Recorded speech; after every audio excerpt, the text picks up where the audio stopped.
I got a brand new C-47, they gave it to me, it was yours that made me crew chief of it. I was there about 2 weeks. They said, well, you gotta take it down to Mobile, Alabama. So we went down to Mobile, Alabama, and they put a snatch unit, M80 snatch unit in this aircraft.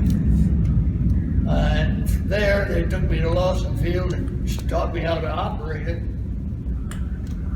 And I went from there to Alliance, Nebraska, to the 8th Glider Training Command. And there we trained other guys how to snatch gliders